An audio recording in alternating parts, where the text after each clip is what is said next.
ने इसका नेतृत्व किया था।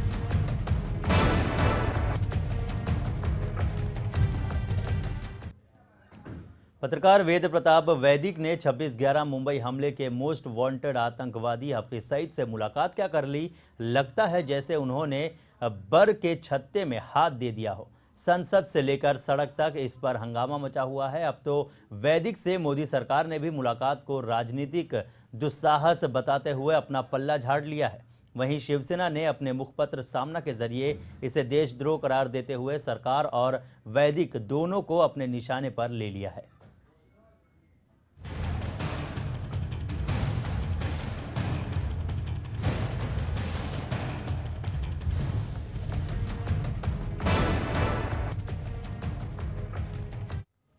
नमस्कार, मैं हूं सलामत अली। बीजेपी की सहयोगी पार्टी शिवसेना मुंबई हमले के साजिशकर्ता हाफिज सईद से पत्रकार वेद प्रताप वैदिक की मुलाकात पर नरेंद्र मोदी सरकार के रवैये से नाराज है। शिवसेना प्रमुख उद्धव ठाकरे ने पार्टी के मुखपत्र सामना में सईद वैदिक मुलाकात पर मोदी सरकार के पल्ला झाड़ लेने पर आलोचना की है। साथ ही आपको बता दें कि उन्होंने कहा है कि सईद से मुलाकात करने वाले शख्स को माफ नहीं किया जा सकता है। वैदिक ने उस राक्षस से मुलाकात की है जो कई निर्दोष लोगों की हत्याओं का दोषी है। आगे उन्होंने लिखा है कि दुश्मन से मुलाकात करना देशद्रोह करने जैसा है और इसे कभी माफ नहीं किया जा सकता है। अपने मुखपत्र सामना के संपादकीय में उन्होंने ये लेख लिखकर हड़कंप मचा दी है। साथ ही साथ न सिर्फ उन्होंने वेद प्रताप वैदिक पर निशाना साधा है बल्कि सरकार को भी आड़े हाथों ले लिया है। 26/11 के मुंबई हमले के मास्टरमाइंड हाफिज सईद से वरिष्ठ पत्रकार वेद प्रताप वैदिक की पाकिस्तान में हुई मुलाकात को लेकर अब सरकार को अपने लोगों ने ही घेरना शुरू कर दिया है। एनडीए की प्रमुख सहयोगी पार्टी शिवसेना का कहना है कि सईद से वैदिक की मुलाकात देशद्रोह का मामला है और सरकार मामले में अपना पल्ला नहीं झाड़ सकती है। उधर भाजपा नेता सुब्रमण्यम स्वामी ने भी वैदिक के खिलाफ कार्रवाई की मांग की है। उनका कहना है कि वैदिक के खिलाफ मुकदमा चलाया जाना चाहिए। इससे पहले शिवसेना नेता संजय राउत ने कहा था कि वैदिक के खिलाफ कसाब जैसा सलूक किया जाना चाहिए। हालांकि सरकार कह चुकी है कि उसे इस मुलाकात की जानकारी नहीं थी। शिवसेना प्रमुख उद्धव ठाकरे ने पार्टी के मुखपत्र सामना में कहा है कि हाफिज सईद से वैदिक की मुलाकात देशद्रोह का समान है और साथ ही साथ अगर कांग्रेस की सरकार के दौरान ये मुलाकात हुई होती तो भाजपा ने जवाब मांगा होता। एनडीए सरकार इस मामले में अपनी जिम्मेदारियों से बच नहीं सकती है और उसे वैदिक के खिलाफ देशद्रोह का मामला चलाना चाहिए।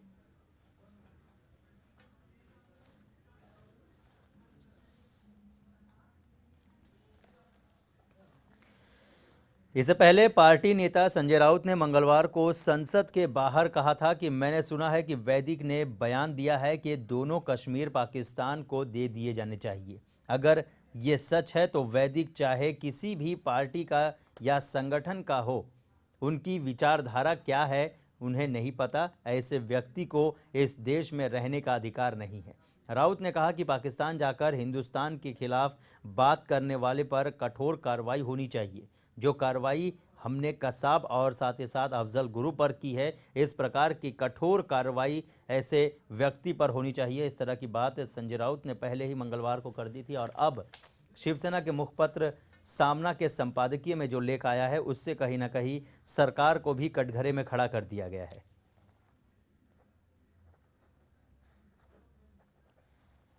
हमारे साथ सामना के संपादक प्रेम शुक्ला जी हमारे साथ जुड़े हुए हैं। प्रेम जी, जानना चाहेंगे जिस तरह से अब सरकार पर निशाना साधने की कोशिश की जा रही है, क्या कुछ कहेंगे? नहीं, सरकार पर निशाना साधने की कोशिश करते ही नहीं है जी। हाफिज सईद से जिस तरह की मुलाकात वेद प्रताप वैदिक ने की जी। उसको प्रचारित करने का प्रयास किया गया जी। और परेशान करने का प्रयास किया गया जी। क्योंकि वेद प्रताप वैदिक जो नरेंद्र मोदी और भारतीय जनता पार्टी के चुनावी समर्थन में प्रचार करने वाले बाबा रामदेव से जुड़े हुए थे। जी सिर्फ इस मुद्दे को लेकर जिस तरह से सरकार को कटघरे में खड़ा करने का प्रयास किया गया, जी प्रयास को जिस तरह से न्यायोचित ठहराने में कांग्रेस सफल हुई है, उस मुद्दे को रेखांकित किए जाने का प्रयास किया गया है। क्योंकि यदि भारतीय जनता पार्टी विपक्ष में होती, उसके मित्र दल विपक्ष में होते और ये कांग्रेस से संबंधित कोई व्यक्ति यदि पाकिस्तान में हाथ सही से जाता, तो इसी तरह की बातें इस तरफ से भी होती हैं। ऐसे में वेद प्रताप वैदिक जैसी प्रवृत्तियों को रोका जाना बहुत आवश्यक है, क्योंकि जिस तरह से जितनी बढ़िया से नरेंद्र मोदी की सरकार चल रही है, जी इस तरह के घटनाक्रमों से जी वो सहज है, वो अनावश्यक जो है दुष्प्रचार में तब्दील हो रही है। और मित्र पक्ष होने के नाते जी शिवसेना जो है वो सिर्फ इस बारे में अपना मंतव्य व्यक्त कर रही है, इससे अधिक कुछ नहीं। सरकार को कटघरे में खड़ा करने का कोई प्रयास नहीं। जी, लेकिन जिस तरह से लेख आया हुआ है उस लेख में साफ तौर पर ये बताने की कोशिश की गई है कि यदि यूपीए की सरकार होती या कांग्रेस की सरकार होती तो उस वक्त अगर इस तरह की कोई घटना होती तो जाहिर सी बात है सवालों के घेरे में कांग्रेस को जरूर खड़ा किया जाता था और उसी तरह से अब क्योंकि एनडीए की सरकार है तो जाहिर सी बात है उन्हें भी सख्त कदम उठाने की आवश्यकता है। तो वही उसी में कहा है कि भाई जिस तरह से यूपीए की सरकार होती जी तो भारतीय जनता पार्टी और मित्र दल इसी तरह की बातें करते हैं। आज वही गठबंधन सरकार जो नहीं है और विपक्ष में बैठे हैं, तो एनडीए की सरकार को कटघरे में खड़ा करने का प्रयास कर रहे हैं।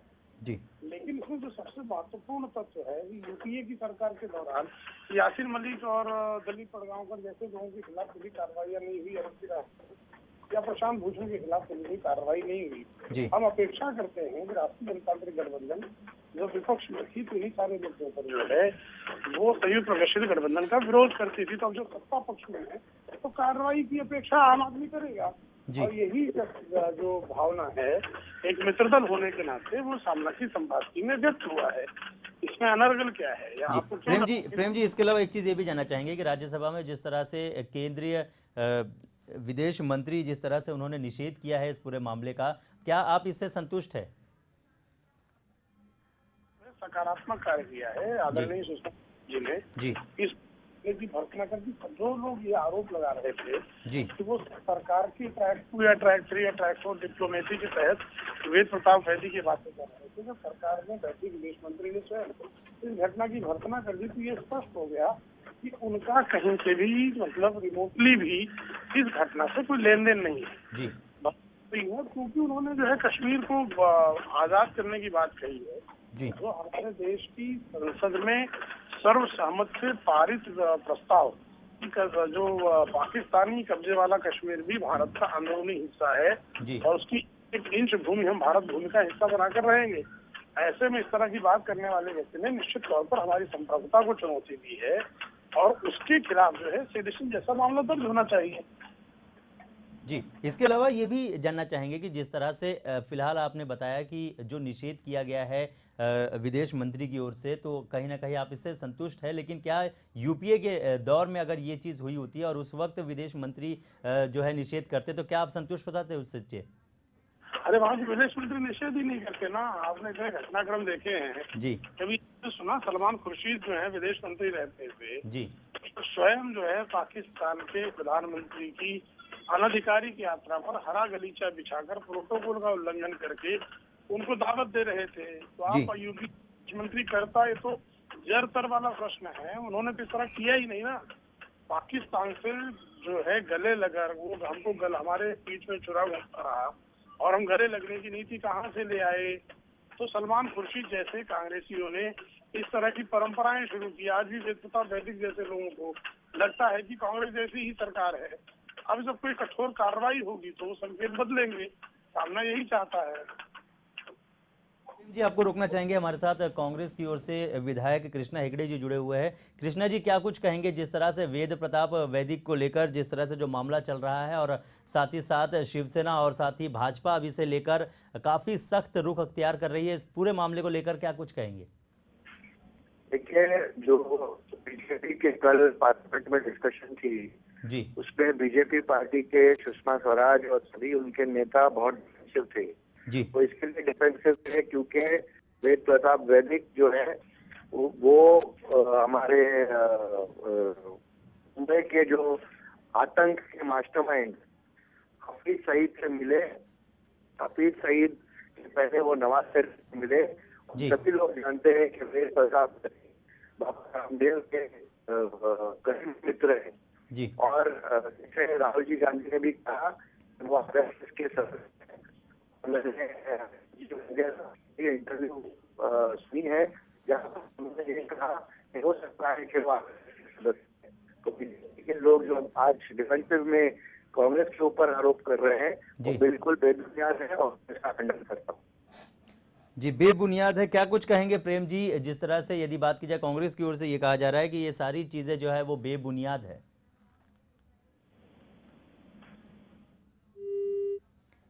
प्रेम जी से संपर्क टूट गया है। कृष्णा जी, इसके अलावा ये भी जानना चाहेंगे कि जिस तरह से सामना के मुखपत्र के संपादकीय में जो लेख आया हुआ है उसमें सीधे तौर पर जो है वो, हालांकि कांग्रेस का एग्जाम्पल जो है वो दिया गया है, उदाहरण जो है वो दिया गया है कि यदि ये सारी हरकतें कांग्रेस के दौर में हुई होती तो जाहिर सी बात है एनडीए जो है इसका विरोध करता था। अब ऐसे में क्योंकि एनडीए के दौर में ये गलती हुई है, फिलहाल क्या एनडीए इससे पलड़ा झाड़ सकती है? देखिए, सभी लोग जानते हैं कि हफीज सईद जो है वो एक टेररिस्ट ग्रुप का मुखिया है। मुंबई आतंकवाद में उनका हाथ है। प्रताप वैदिक अगर उनसे मिलते हैं तो जो इन्वेस्टिगेशन एजेंसी है वो उनको जो उसकी जांच होनी चाहिए कि वो किस मिले थे और किस पे इंडियन एम्बेसी जो है इस्लामाबाद में, क्या इन्होंने ये मीटिंग फैसिलिटेट किया था।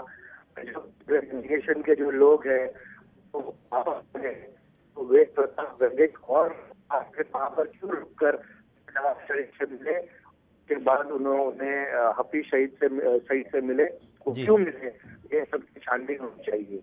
दूसरी बात यह है कि प्रताप वैदिक का आरएसएस के साथ मिलता है, बाबा रामदेव की वो मित्र है, वो सभी लोग जानते हैं। और इसके पहले भी जो अच्छे दिन आने वाले सरकार उन्होंने कहा जो जवान शहीद हो गए थे उसके लिए हम पाकिस्तान के ऊपर कड़ी कार्रवाई करेंगे और यही अच्छे दिन लेके आने वाली सरकार नवाज शरीफ को यहाँ पर मोदी जी के स्वेरिंग इन में भी इनवाइट किया था। जी, इसके अलावा कृष्णा जी एक सवाल यहाँ पे ये भी खड़ा होता है कि इस्लामाबाद में जिस तरह से ये मुलाकात हुई है और साथ ही साथ ये बात निकलकर सामने आई है कि उस वक्त जो है हिंदुस्तानी दूतावास को इस बारे में कोई जानकारी नहीं थी। क्या इस बात को आप जो है वो बर्दाश्त कर सकते हैं या यकीन कर सकते हैं कि जिस तरह से ये पूरी घटना हुई है भारतीय दूतावास, जो हिंदुस्तानी दूतावास इस्लामाबाद में है, उन्हें इसके बारे में जानकारी नहीं होगी? जब इंडियन डेलीगेशन जाता है इस्लामाबाद पाकिस्तान और एक हाई प्रोफाइल इंडियन डेलीगेशन जाता है और वहाँ पर काफी जो लोग हैं तो इंटरनेशनल कमीशन को पता ही चलता है कि कौन पाकिस्तान जा रहा है। उसके अलावा जो इस्लामाबाद में या पाकिस्तान में जो वीजा इशूइंग अथॉरिटीज है उनको भी पता है कि लोगों को उन्होंने वीजा दिया है। तो ये कहना तो उनको पता ही नहीं, ये हो ही नहीं सकता। ये एक बैकडोर मीटिंग उन्होंने करने की कोशिश की और ये जो बैकडोर मीटिंग उन्होंने करने की कोशिश की ये एक्सपोज हो गया है और इसके लिए बीजेपी डिफेंसिव पे है। चलिए कृष्णा जी, आप हमारे साथ बने रहिए। एक बार हम अपने दर्शकों को बताते हैं कि जिस तरह से राज्यसभा में ये पूरा मामला जब उठ रहा था और साथ ही साथ कांग्रेस की ओर से जब कड़ा विरोध इस पूरे मामले पर किया जा रहा था, उस वक्त जो केंद्रीय विदेश मंत्री है सुषमा स्वराज, उन्होंने अपनी ओर से क्या कुछ कहा था, किस तरह से निषेध किया था, ये एक बार देख लेते हैं। माध्यम से इस सदन को बताना चाहती हूँ कि श्री वेद प्रताप वैदिक की पाकिस्तान यात्रा या वहां हुई हाफिज सईद से उनकी मुलाकात से भारत सरकार का दूर दूर तक कोई संबंध नहीं है। ना पाकिस्तान जाने से पहले ना पाकिस्तान जाकर उन्होंने हमें कोई सूचना दी कि वो हाफिज सईद से मिलने वाले हैं। फिलहाल हमारे साथ कृष्णा हेगड़े जी जुड़े हुए हैं, कांग्रेसी विधायक है, उनके साथ सीधे उनकी ओर रुख करते हैं। कृष्णा जी, क्या कुछ कहेंगे यदि कांग्रेस के दौर में ये चीज़ हुई होती थी और उस वक्त यदि केंद्रीय विदेश मंत्री सलमान खुर्शीद अगर माफ़ी मांगते तो क्या जो विपक्ष पार्टियां है, एनडीए है, क्या उसे बर्दाश्त करती?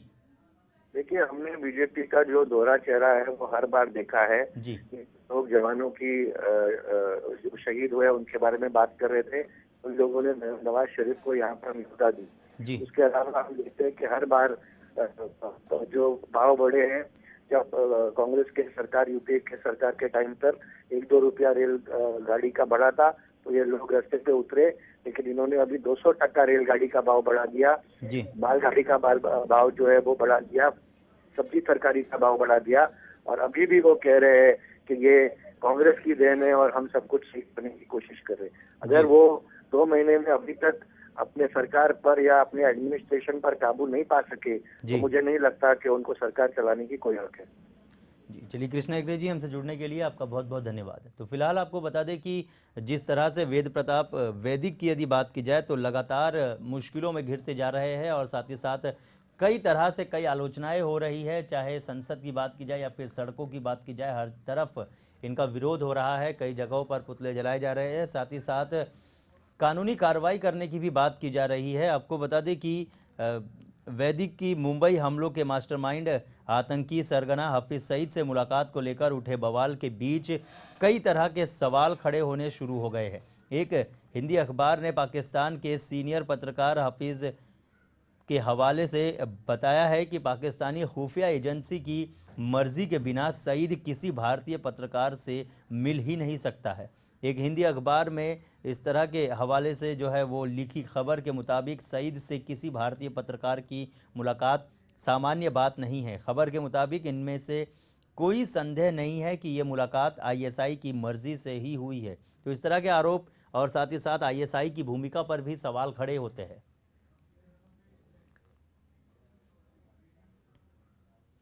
आगे बात करेंगे कि आखिर मुंबई और साथ ही साथ महाराष्ट्र की चपेट में किस तरह से बरसात आ रही है, लेकिन फिलहाल रुकेंगे एक छोटे से ब्रेक के लिए।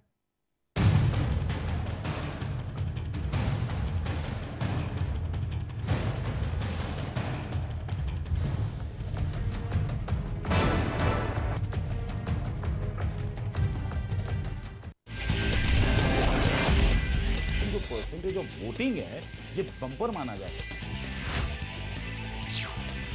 मरते किसान और सोते सरकार। नमस्कार, मैं प्रशांत आंग्रे और आप तमाम दर्शकों का स्वागत है लेमन प्राइम टाइम हर रात 9 बजे। Global advertisers scaling new heights in outdoor media. इसके बाद एक बार फिर आप सभी का स्वागत है। मुद्दे की बात करें, सवाल भारतीयता और अमेरिकी न्यायिक प्रक्रिया का नहीं है। आपस के डिफरेंसेस की वजह से एक व्यक्ति कांग्रेस के पास चला गया और एक उसके विरोध में चला गया। सलमान जी, ये तो हमें बोलने नहीं दे रहे। आकंठ राजनीति में डूबे कुछ नेताओं ने इसमें भी अपनी रोटी सेकने का सामान इकट्ठा कर लिया है।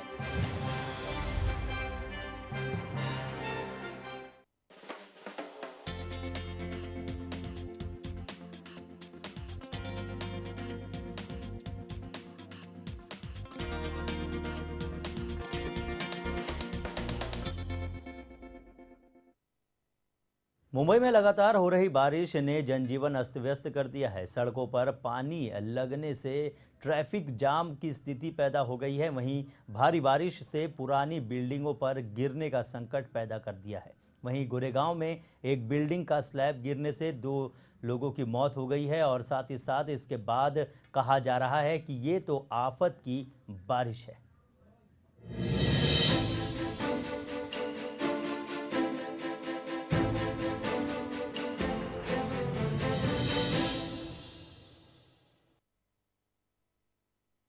मुंबई में लगातार आफत की बारिश का गिरना जारी है। भारी बारिश की वजह से गोरेगांव में एक 4 मंजिला शॉपिंग कॉम्प्लेक्स के स्लैब के गिरने से 2 लोगों की मौत हो गई है, जबकि 7 लोग घायल होने की खबर आ रही है।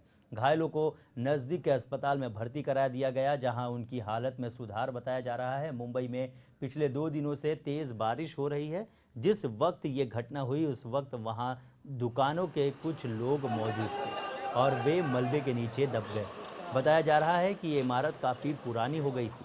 साथ ही साथ जब ये घटना हुई तो इस घटना के तुरंत बाद यहाँ पर इसका जायज़ा लेने के लिए खुद सुनील प्रभु, जो कि मुंबई बीएमसी के महापौर है, वो यहाँ पर पहुँचे। उन्होंने जायज़ा लिया और साथ ही साथ जिस तरह से उन्होंने जो दावे किए थे कि मुंबई में इस बार पिछली बार की तरह कोई इमारत नहीं गिरेगी, लेकिन हालांकि उनकी दाव जो दावे उन्होंने किए थे उनकी पोल खोलती ज़रूर नज़र आ रही है।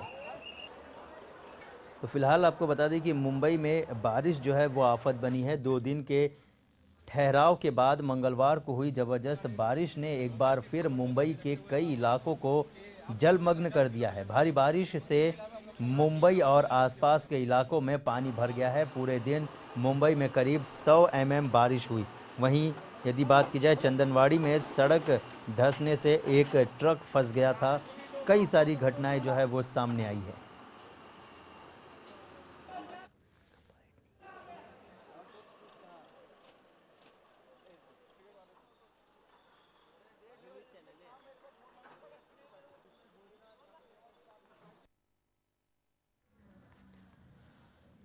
इस खबर पर अधिक जानकारी के लिए हम सीधे रुख करते हैं हमारे सहयोगी अवनिंद्र आशुतोष जी की ओर। आशुतोष जी, जानना चाहेंगे कि फिलहाल जिस चीज़ का इंतजार था, हालांकि बरसात तो आ गई लेकिन बरसात अपने साथ इस बार भी आफत लेकर आई है।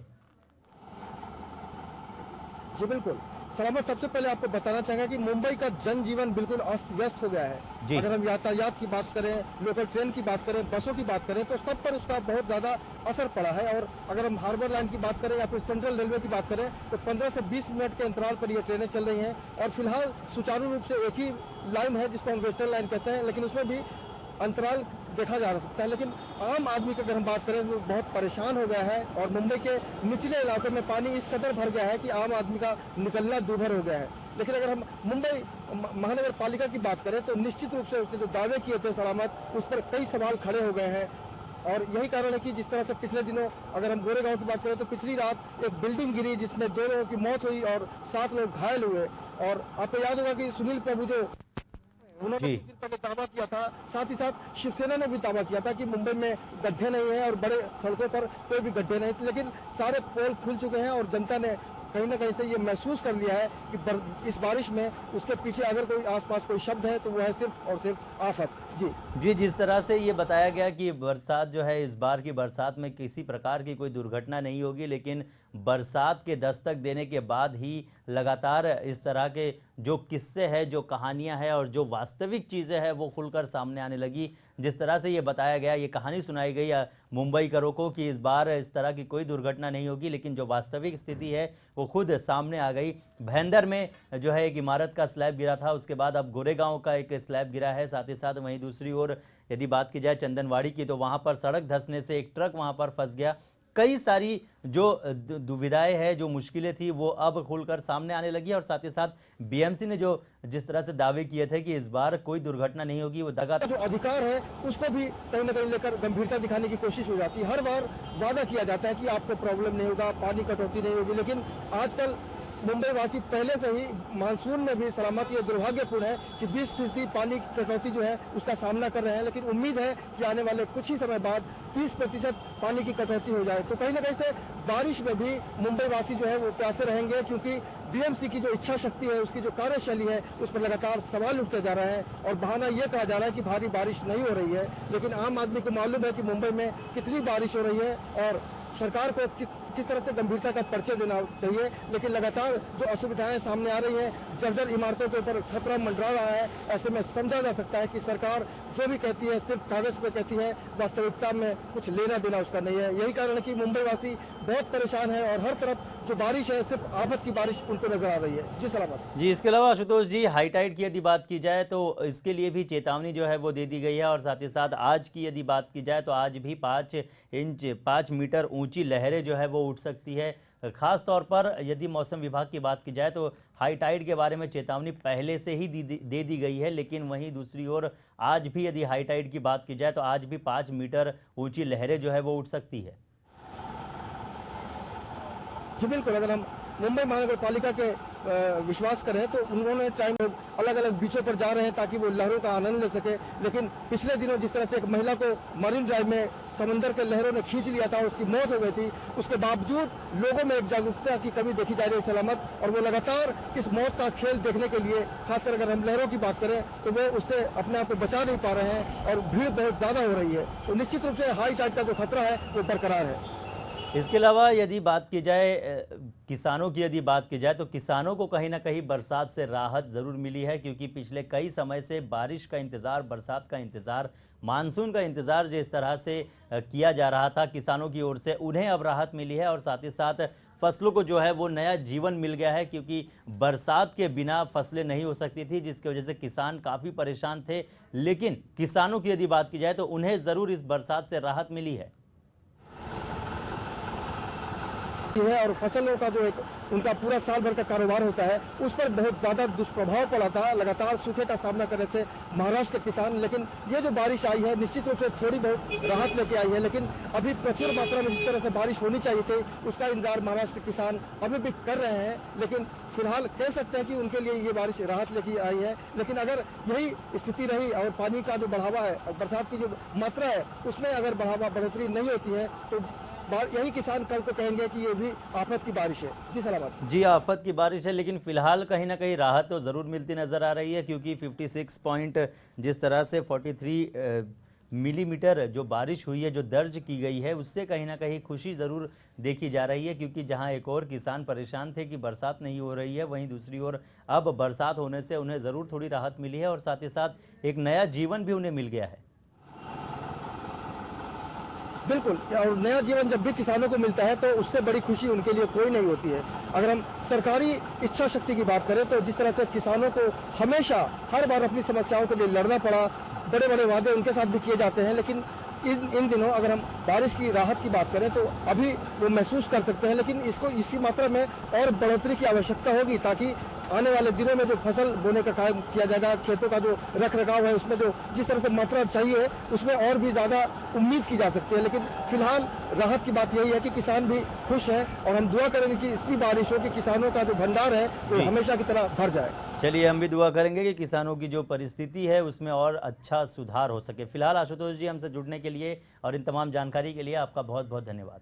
तो फिलहाल यदि बात की जाए बरसात की, तो जहां एक और बरसात कहर बन रहा है तो दूसरी ओर राहत भी बन रहा है। मुंबई में लगातार बारिश की वजह से कई जगह पर आफत हुई है, लेकिन वहीं यदि पुणे की बात की जाए, पुणे, विदर्भ, नागपुर, चंद्रपुर की यदि बात की जाए तो यहाँ पर राहत मिली है किसानों को, क्योंकि काफ़ी समय से किसान परेशान थे, लेकिन अब उन्हें राहत मिल गई है। फिलहाल हमारे इस खास पेशकश में बस इतना ही। तो मुझे यानी सलामत अली और मेरी पूरी टीम को दीजिए इजाज़त। नमस्कार।